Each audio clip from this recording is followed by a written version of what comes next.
Mark Twain, the famous author, said there exist two kinds of people: the ones who've seen the Taj Mahal and the ones who haven't. Now, with this kind of a background and backing going for this 350-year-old monument, which has been the pride of India if you think about it, most anybody outside the country, if you ask them about India, they're going to think about Taj Mahal first.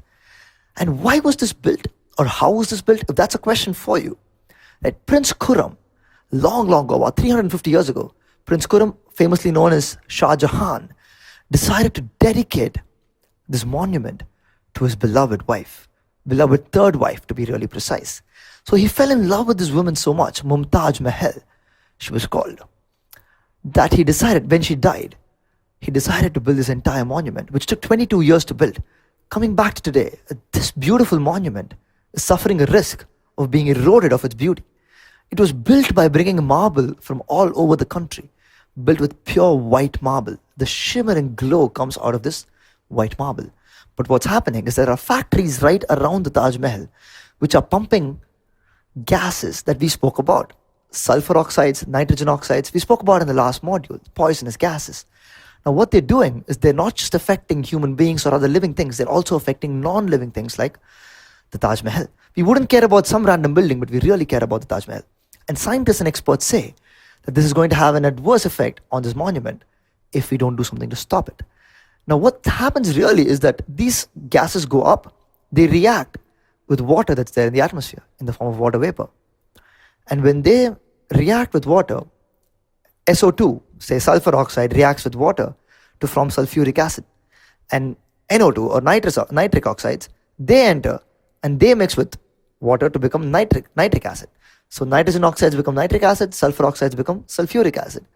And then when it rains, they fall down as acids. So you basically have, instead of water rain, you have acid rain. When acidic water is falling on you, you have acid rain. Now it's okay, it's not too concentrated, it's not going to like burn you off. But what it is doing is that it's eroding the Taj Mahal of its shimmer. If it's basically making the marble react. So it's kind of called marble cancer. So marble getting exposed to this acid rain is almost behaving as if it has cancer. It's going to lose all of its glow. Now also, the Mathura oil refinery is sending out soot particles so much into the atmosphere that it's making the Taj Mahal become yellow. So if you take the Taj Mahal years and years ago, decades ago, and look at how it was and compare that to today, you can see a significant difference in its color, which we're trying to restore now. So this acid rain is not just affecting the Taj Mahal, but also affecting plants. As we learned in crop production, one of the first chapters that we did.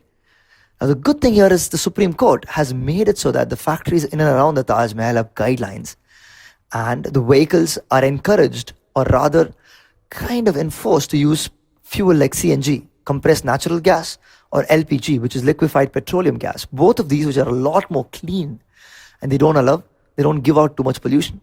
And also the petrol that's being used is made to be unleaded, which also reduces the amount of carbon monoxide or the pollution that is released into the atmosphere.